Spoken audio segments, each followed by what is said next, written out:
आस्ती पाडोदा शिरूर मतदारसंघाचे लाडके उमेदवार आदरणीय महबूब भाई शेख तुम्हा सर्वांसाठी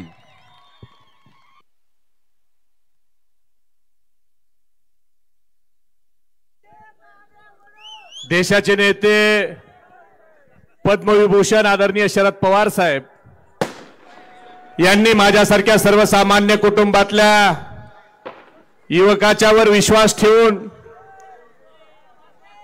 आष्टी विधानसभा मतदारसंघाची राष्ट्रवादी काँग्रेस पक्षाची उमेदवारी मला दिली। मी आज आष्टी तालुक्यातल्या जनतेला विनंती करायला आलोय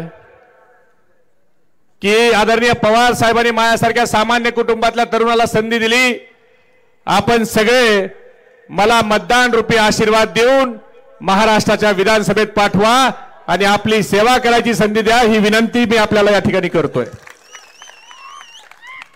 खरं तर आज कड्याच्या या सभेला ही फक्त आष्टी तालुक्याची सभा आहे। या सभेला मार्गदर्शन करण्यासाठी आलेल्या नेहमी माझ्या पाठीशी खंबीरपणे उभ्या असणाऱ्या संसद महारत्न आमच्या सर्वांच्या लाडक्या नेत्या आदरणीय सुप्रियाताई जे मनोगत व्यक्त करून पुढच्या सभेला गेले ते लोकनेते खासदार निलेश लंके साहेब, आपल्या सर्वांचे लाडके खासदार आणि जाईंट कलर म्हणून बीड जिल्हा ज्यांना ओळखतो ते बजरंग बाप्पा सोनवणे, ज्यांनी अडचणीच्या काळात मला साथ द्यायचा निर्णय घेतला ते माझे मित्र सतीश आबा शिंदे,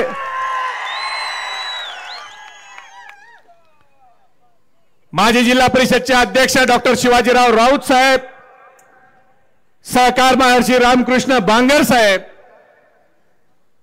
माजी आमदार आदरणीय उषाताई मीनाक्षीताई पांडुळे, पवार साहेबांवर निस्सीम प्रेम करणारे परमेश्वर काका शेळके, ज्येष्ठ नेते अण्णासाहेब चौधरी, एनएल जाधव साहेब, डॉक्टर महेशजी थोरवे, रवी काका ढोबळे, शिवाजीराव सुरवसे साहेब, बाळासाहेब मिसाळजी, रामभाऊ खाडे, विजय अण्णा गाडवे, मला ज्यांनी पाठिंबा दिला ते तुकारामजी काळे साहेब, झांजे सर ज्यांनी या सभेचं नियोजन केलं ते सुनील दादा नाथ, माऊली मुटकुळे आणि व्यासपीठावरची मी सगळ्यांची माफी मागतो बरं का। थोरवे साहेब सगळ्यांची माफी मागतो। राहुलची काय आता राहुल नदीमन भाऊसाहेब आता सगळ्याच माफी मागतो। सगळे व्यासपीठावर उपस्थित, खरं तर आपल्या सभेला परवानगी द्यायला ग्राउंड लोकांनी नाकारलं आणि ग्राउंड नाकारलं म्हणून आज सभा घ्यायची कुठे घ्यायची म्हणून आपण मौलवी बाबाच्या दर्ग्यात आलो आणि हिथं ज्याची सभा होती तोच माणूस विजयी होतो। म्हणून देव जे करतो ते भल्यासाठीच करतो। 2019ला इथंच आजबे काकाची सभा झाली, ते आमदार झाले। 2009 वाले ज्यावेळेला राष्ट्रवादीत आले त्यांची इथंच सभा झाली, ते आमदार झाले। आता 24ला सतीश आबा तुम्ही इथंच माझ्यासाठी प्रवेश केलाय।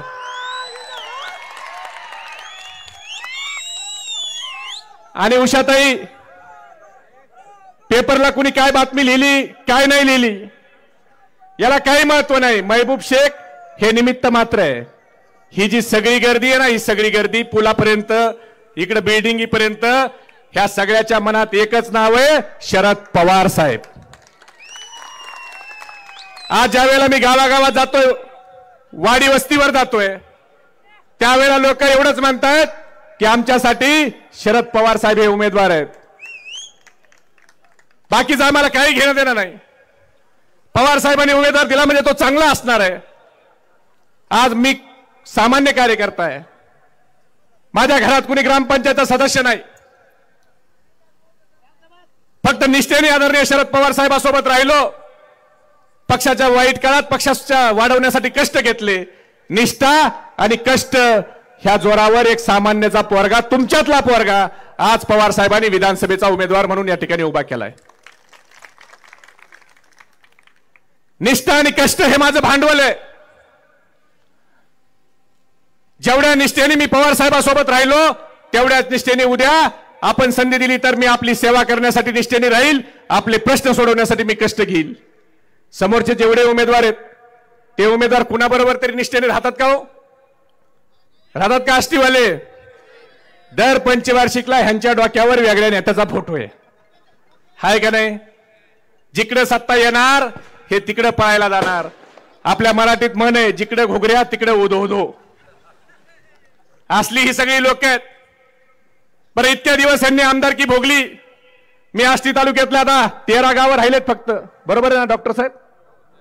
बाकी सगळ्या गावात आलोय की नाही मी तुम्हाला भेटायला? पण या आष्टी तालुक्याचा विकास मी बघितला. काल हरिनारायण नाश्त्यात होतो.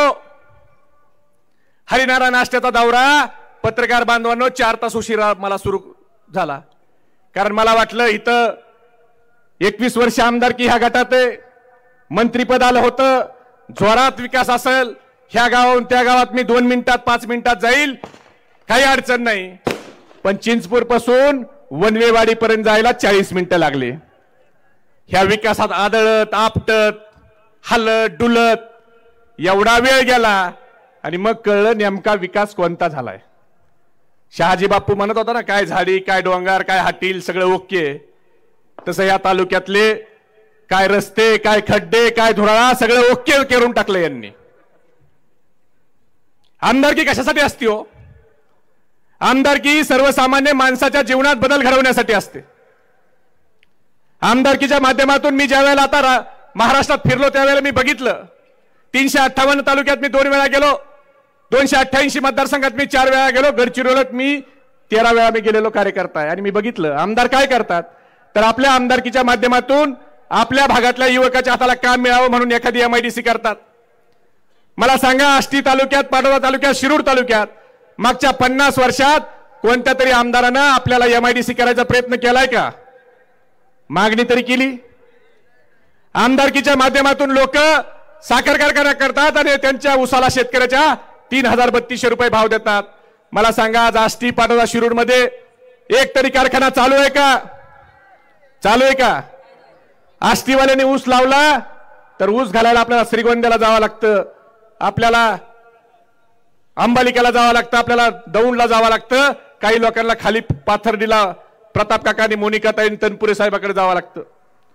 मग मला प्रश्न पडतो की एक उमेदवार 21 वर्ष आमदार आहेत, एक उमेदवार 20 वर्ष आमदार आहेत. तुम्ही आमदारकीच्या माध्यमातून नेमकं काय केलं? एक कारखाना उभा करू शकला नाही, एक MIDC उभा करू शकला नाही. मग आमदारकी कशासाठी आहे? फक्त टक्केवारी खाण्यासाठी आमदारकी आहे? देवस्थानच्या जमिनी लुबाडण्यासाठी आमदारकी आहे? गोरगरिबावर खोटे गुन्हे दाखल करण्यासाठी आमदारकी आहे? पंचायत समितीच्या विहिरीत 10-20 हजार रुपये खाण्यासाठी आमदारकी आहे? लोकांच्यावर दहशत दादागिरी करण्यासाठी आमदारकी आहे? आमदारकी या सगळ्या गोष्टीसाठी नाही हो. ह्या अशा छिचोरे चाळे करण्यासाठी आमदारकी नाही. आमदारकी आपल्या माणसाच्या आयुष्यात बदल घडवण्यासाठी आहे, त्याचं जीवनमान उंचवण्यासाठी आहे. मी आपल्याला या ठिकाणी शब्द देतो, जर उद्या आपल्या सगळ्याच्या आशीर्वादाने मी महाराष्ट्राच्या विधानसभेत गेलो तर पुढच्या 5 वर्षाच्या आत आष्टी पाटोदा शिरूर या 3 तालुक्यापैकी जिथं योग्य जागा असेल तिथं कमीत कमी आमच्या 20,000 युवकाच्या हाताला काम मिळेल अशी MIDC मी उभा करून दाखवील. आज इथं MIDC नाही म्हणून आमचा युवक पुण्याला, पिंपरी चिंचवडला, पनवेलला, चाकणला, नवी मुंबईला, रांजणगावला, तळेगावला जातोय. त्याची इच्छा नाही जायची, पण इथं त्याच्या हाताला काम मिळत नाही म्हणून नाईलाजानं त्याला जावं लागतंय. त्याचं अर्धलक्ष कामात आहे आणि अर्धलक्ष त्याचं घरी आहे. आई वडील वयस्कर आहेत, त्यांच्या गोळ्या औषधाचं काय, त्यांचं जेवणाचं काय, त्यांच्या दुखण्या भाण्याचं काय. जर इथं त्याच्या हाताला काम मिळालं तर आमचा तो तरुण आई वडिलाची सेवा करू शकतो, काम करू शकतो आणि शेतीचं थोडं मागं पुढे बघू शकतो. त्या दिवशी 9 तारखेला आम्ही सगळ्या नेते मंडळींनी पवार साहेबाला विनंती केली की साहेब आम्हाला स्वतःसाठी काही नको, पण या तालुक्यात कारखाना आणि MIDC करून आपण द्या. आणि मला अभिमान आहे की शरद पवार साहेबांनी 9 तारखेला शब्द दिला की या मतदारसंघातला कारखाना आणि MIDCचा प्रश्न मार्गी लावण्याची जबाबदारी ही आदरणीय शरद पवार साहेबांनी स्वतः घेतली. जर आपल्या भागातल्या लोकांचे प्रश्न आपण तळमळीने मांडले तर निश्चितपणानं नेते त्याच्यासाठी सकारात्मक प्रतिसाद देतात. आज काय अवस्था आहे? कड्यावाल्यांनी तर किती सहन करायचं सुनील दादा. दर निवडणुकीला कड्याला बिस्लरीचं पाणी पाजायची घोषणा होती का नाही. पण कड्याच्या नळ योजनेचे 16 कोटी एकदा, 5 कोटी एकदा, 21 कोटी गायब केले. पण कड्यावाल्याच्या वाट्याला काय पाणी आलेलं नाही. जमिनी कड्यावाल्याच्या व्यापाऱ्याचा त्रास, ह्या सगळ्या गोष्टी, या तालुक्यातली दहशत, या तालुक्यातली दादागिरी. मित्रांनो, लोकशाहीत महामानव डॉक्टर बाबासाहेब आंबेडकरांनी आपल्याला संविधानाने लोकशाहीमध्ये जगण्याचा अधिकार दिलाय. लोकशाहीमध्ये तुमचं मत हे तुमचं मन आहे. ते मन प्रेमाने जिंकायचं असतं, दादागिरीने जिंकता येत नाही. दादागिरीने मन जिंकता आली असती तर हिटलर सारखा हुकुमशहाचा अंत झाला नसता, राजपक्षे सारख्या हुकुमशहाचा अंत झाला नसता, मुसोलिनी, सद्दाम हुसेन सारखे हुकुमशहा गेले नसते. अरे ते टिकले नाहीत तर बाकीच्याची काय बिसाद आहे. जे इथं केलं ना ते इथंच फेडायचंय. त्यामुळे अन्याय अत्याचार करताना विचार करा. कामाच्या माध्यमातून लोकांची मनं जिंका. दहशत दादागिरीने करू नका. दहशत करून तुम्ही लोकांना शरीराने तुमच्या जवळ घेऊ शकता, पण मनाने तो माणूस कधी तुमच्या जवळ येऊ शकत नाही. जेवढे आज दहशतीने जवळ नेलेत ते मनाने सगळे तुतारीकडे.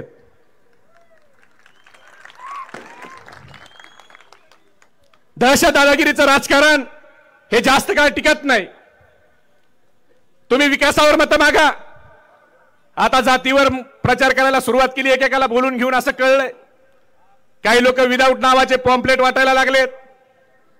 ह्या लोकांना स्वतःच्या निवडणूक आली की जात कळते.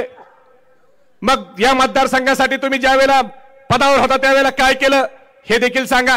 1.68 टीएमसी पाण्यावर राजकारण या तालुक्यात 40 वर्ष झालं. आजबे काका जरी इथं नसले, आपल्या स्टेजवर नसले तरी जे माणूस योगदान द्यायला असतो त्याचं नाव घेतलं पाहिजे. हे संस्कार आम्हाला आदरणीय पवार साहेबांचे आहेत. बाळासाहेब आजबे काका आणि मी जयंत पाटील साहेबांकडे गेलो आणि सांगितलं, साहेब ही योजना खूप दिवसाची आहे. तिथून पवार साहेबांच्याकडे गेलो. साहेबाला सांगितलं, साहेब तुम्हाला मानणारा तालुका ही योजना झाली पाहिजे. पवार साहेबांनी जयंत पाटील साहेबाला फोन केला आणि 1.68 टीएमसीचं पाण्याचं काम हे 1468 कोटीचं टेंडर काढून जर कुणी मार्गी लावला असेल तर ते जयंत पाटील साहेबांनी लावलं पवार साहेबांच्या शब्दावर. आज विकासाच्या गप्पा मारतात. आज काय केलं हा प्रश्न खरं तर आपण सगळ्यांनी विचारला पाहिजे. मला सांगा, तेलाचा डबा कितीला झाला हो आता? 1500चा तेलाचा डबा कितीला झाला? 2400ला सूर्यफूल आणि सोयाबीन 2200 रुपयाला. शेंगदाण्याचे भाव वाढले का नाही? खोबऱ्याचे भाव वाढले, गॅसचे वाढले, पेट्रोलचे वाढले, डिझेलचे वाढले, खताचे वाढले. आमच्या दुधाला भाव आहे का? दुधाला भाव आहे का आपल्या? किती आहे दुधाला भाव? 22 ते 27 रुपये, बरोबर. आणि हे म्हणतात अनुदान देऊ 24. आता मला सांगा, हे म्हणतात अनुदान देऊ. अनुदान मिळालंय का दुधाचं? मला सांगा, आता अनुदान द्यायला ऑनलाईन करायचं, केवायसी काढायची. आता हे फडणवीसांना शेतकऱ्याचं दुखणं काय कळणार आहे? हे बाबा आल्यापासून महाराष्ट्राच्या राजकारणाचा फार सत्यानाश करून टाकला ह्यांनी. आता मला सांगा, तुम्ही सांगताय ऑनलाईन करा. अहो फडणवीस साहेब, आमच्या शेतकऱ्यांनी धार काढायची, शेण काढायचं, गाईला म्हशीला चारा द्यायचा, शेतातलं काम करायचं का ऑनलाईन करायचं? बरं ठीक आहे, आम्ही ऑनलाईन केवायसी काढतो. फडणवीस साहेब तुम्ही आमची धार काढायला या आणि तुम्ही आमच्या गाईचं शेण काढायला या. जमतंय का बघा? अरे 40 रुपये भाव द्यायचा तर डायरेक्ट द्या ना. शेतकऱ्याला जे द्यायचं डायरेक्ट द्या. त्याला शेतात काम करायला वेळ मिळत नाही. तुमचं ऑनलाईन करायला कधी जाणार आहे तो? चेष्टा करता आमच्या शेतकऱ्याची, मस्करी लावली शेतकऱ्याची. आमच्या कांद्याला भाव मिळायला लागला की कांदा निर्यात करायला तुम्ही 40% दर लावता आणि गुजरातचा कांदा 0% दराने त्या ठिकाणी निर्यात करता. म्हणजे गुजरातच्या शेतकऱ्याला वेगळा न्याय आणि आमच्या महाराष्ट्राच्या शेतकऱ्याला वेगळा न्याय. हे कसं चालेल? आमच्या सोयाबीनला आज भाव नाही, आमच्या दुधाला भाव नाही. तुम्हाला कर्जमाफी करा आम्ही म्हणतो, तुम्ही कर्जमाफी करत नाही. देशातल्या 96 उद्योगपतीला 35 लाख कोटी रुपयाची कर्जमाफी करायला तुमच्याकडे पैसे आहेत. आमच्या देशातल्या शेतकऱ्याला 1 लाख कोटी रुपये तुम्हाला माफ करायला नाही. उद्धव ठाकरेंचं सरकार असताना 2 लाख रुपयाची कर्जमाफी उद्धव साहेबांचं महाविकास आघाडीचं सरकार असताना झाली का नाही? 2 लाखाची कर्जमाफी. पवार साहेब कृषी मंत्री असताना 71,000 कोटीची कर्जमाफी झाली का नाही? आणि उद्या देखील आपलं सरकार आल्यावर 3 लाख रुपयाची सरसकट कर्जमाफी या शेतकऱ्याची होणार आहे. कारण ते सरकार शरद पवार साहेबांचं सरकार असणार आहे. ज्या शरद पवार साहेबाला शेतकऱ्याची जाण आहे. अरे आम्हाला आठवतं ज्या वेळेला पवार साहेब देशाचे कृषी मंत्री होते आणि कांदा 100 रुपये किलोनी झाला, सगळ्या विरोधी पक्षाचे खासदार कांद्याच्या माळा गळ्यात घालून आले आणि तिथं सांगायला लागले की महागाई वाढली, आमच्या डोळ्यात पाणी आलं, कृषी मंत्री राजीनामा द्या, आमचे भाव कमी करा कांद्याचे. पवार साहेबांनी उत्तराच्या भाषणात सांगितलं, तुम्हाला रोजच्या जेवणात कांदा किती लागतो, तुम्हाला आठवड्याला कांदा किती लागतो, तुम्ही 500 रुपयाचं तिकीट काढून पिक्चरला जाता, पण माझ्या शेतकऱ्याच्या घामाला दाम द्यायला तुम्हाला दुखतंय. तुम्हाला शेतकऱ्याच्या घामाला दाम द्यावा लागेल, तुम्हाला कांदा 100 रुपये किलोनीच घ्यावा लागेल, हे ठणकावून सांगणारा कृषी मंत्री एकमेव शरद पवार साहेब. आज कोण कृषी मंत्री हे सांगू शकतो? आज काय चाललंय? बरं झालं ते गाईला आणि म्हशीला अण्णासाहेब ऑनलाईन करताना देवेंद्र फडणवीसांनी हात टाकली नाही की ऑनलाईन करायला गाईला आणि म्हशीला बी आणा आणि त्याच्या हातापायचे ठसे आणा. मागे कर्जमाफीला बोलली होतं ना आपल्याला नवरा बायकोला घेऊन. जस काय कर्जमाफी करायची का सत्यनारायणचा प्रसाद घ्यायचा आहे? आज काय चाललंय? देशात सुडाचं राजकारण, ईडी सीबीआय. अरे ह्या वयात तुम्ही पवार साहेबांचा पक्ष फोडला नाही, चोरला. ज्या पवार साहेबांनी पक्ष उभा केला त्या पवार साहेबांचा पक्ष तुम्ही चोरला. 25 वर्ष पवार साहेबांनी पक्ष वाढवला. एखाद्या आईने 25 वर्षाचं बाळ वाढवावं आणि ते सुट्ट्यात फक्त मामीच्या गावाला जावं आणि मामीनी म्हणावं कोर्टात जाऊन की हे बाळ हे माझं आईचं नाही तर माझं मामीचं आहे, आणि कोर्टानं सांगावं नाही नाही हे बाळ आईचं नाही मामीचं आहे. त्या आईला ज्या वेदना होत असतील ना बाळ गेल्यावर, त्या वेदना शरद पवार साहेबाला झाल्या असतील. ह्यांनी ह्या वयात पवार साहेबाला कोर्टाच्या दारात बसवलं. एवढा सत्तेचा मस्ती आणि मज. स्वर्गीय बाळासाहेब ठाकरेंच्या मुलाकडून तुम्ही शिवसेना पक्ष चोरून घेतला. अरे काय पद्धत आहे? आज कुणाला ईडी लाव, सीबीआय लाव. देवेंद्र फडणवीसनी 71,000 कोटीच्या सिंचन घोटाळ्याचा आरोप कुणावर केलता हो? कुणावर केलता? कुठे आहेत ते आज?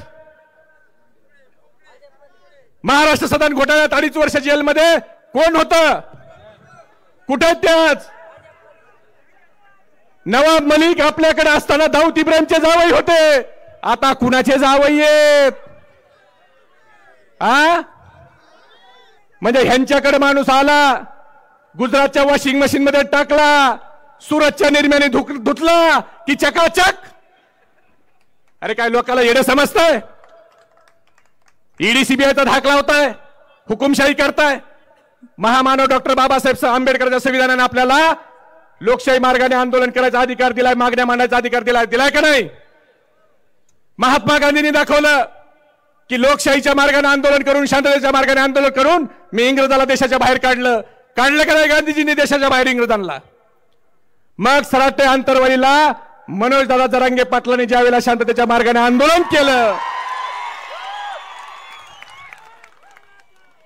त्या आंदोलनावर आमच्या बहिणीवर लाठ्याच्या काठ्या कुणी चालवल्या? आमच्या बहिणीचे डोके कुणी फोडले? त्यांच्यावर 307चे गुन्हे कुणी दाखल केले? आणि त्या आंदोलनावर एसआयटीची चौकशी कुणी लावली? मला सांगा, एवढा सत्तेचा माज ह्यांना? अरे महात्मा गांधीच्या आंदोलनावर कधी इंग्रजांनी एसआयटीची चौकशी लावलेली ऐकलंय का तुम्ही? लावली का महात्मा गांधींनी? मग इंग्रज बरे का हे फडणवीस बरे? कोण बरे? कोण बरे? आणि आता अमित शहा म्हणतात की फडणवीसला मुख्यमंत्री करायचंय. करायचंय का? करायचंय का? तुम्हाला आमदार कोण निवडून द्यायचाय? जो आमदार उद्या देवेंद्र फडणवीसच्या बाजूने हात वर करील विधानसभेत, तो निवडून द्यायचाय का जो आमदार शरद पवार साहेबांच्या बाजूने हात वर करील तो निवडून द्यायचाय? आज तुम्हाला जातीपातीचं कळतंय? लोकसभेला कुठे गेलता? लोकसभेला काय झालं होतं? आज तुमच्यावर वेळ आली की जातीपातीचं राजकारण, विकासाचं राजकारण कधी करणार आहेत? जे जातीपातीचं राजकारण करतायत ना त्या लोकांना मला एवढंच सांगायचंय, कि ना मंदिर की बात हो ना मस्जिद की बात हो, ना मंदिर की बात हो ना मस्जिद की बात हो, युवा बेरोजगार है पहले उसके निवालों की बात हो। मेरे नींद को दिक्कत न भजन से है न अजान से है, मेरे नींद को दिक्कत न भजन से है न अजान से है, मेरे नींद को दिक्कत मरते हुए जवान और खुदकुशी करते किसान से है। अरे आमच्या शेतकऱ्याच्या मालाला भाव नाही तो आत्महत्या करतोय, तो कोणत्या जातीचा आहे त्याचा प्रश्न सोडवण्यासाठी पुढे या। फक्त देवेंद्र फडणवीसच्या सांगण्यावर मनोज जरांगे पाटलाच्या मागणीच्या विरोधात विधान परिषद भाषण करता त्यावेळेला तुम्हाला जात कळली नाही तुमची कोणती आहे। आज जातीवर बोलताय, आज विभागावर बोलताय, अरे विकासावर बोला ना। तुम्ही काय दिवे लावले हे सांगा। 21 वर्षात आता मतदार लय हुशार झालाय, मतदाराला माहिती काय करायचंय। कुणी काही म्हणा, मतदाराच्या मनात ठरलंय सगळ्याचा माज मतदार जिरवणारच आहे। मी तुम्हाला विनंती करतो, पुढचे 5 दिवस 20 तारखेपर्यंत तुम्हाला कुणी दहशत करील, दादागिरी करील, 5 दिवस त्याच्या दहशत दादागिरीला भीक घालू नका। मला निवडून द्या, पुढचे 5 वर्ष तुम्हाला स्वाभिमानी जगता येईल अशी व्यवस्था मी करील। आणि काय कुणाच्या दादागिरीला भ्यायचं नाही। अरे 100 दिवस शेळी बनून जगण्यापेक्षा 10 दिवस जगा पण वाघ बनून जगा। आपल्या नशिबात लिहिलेलं कुणी चोरू शकत नाही। करोनात गेले का नाही लोक, गेले का नाही करोनात, त्यामुळे काय चिंता करू नका हो, कुणाला भ्यायचं नाही। दहशत दादागिरीचा अंत जवळ आलाय, तुम्ही काळजी करू नका। मतदान रूपी मला आशीर्वाद द्या। पवार साहेबाचा फोटो माझ्या डोक्यावर आहे, तुम्ही काळजीच करू नका, सगळ्याला नीट करतो। सगळ्याला काय काळजी करायची गरज नाही, सगळ्याच्या सोबत मी काम केलेलं आहे। कौन कितना पानी में है ना मेरे को पता है आबा।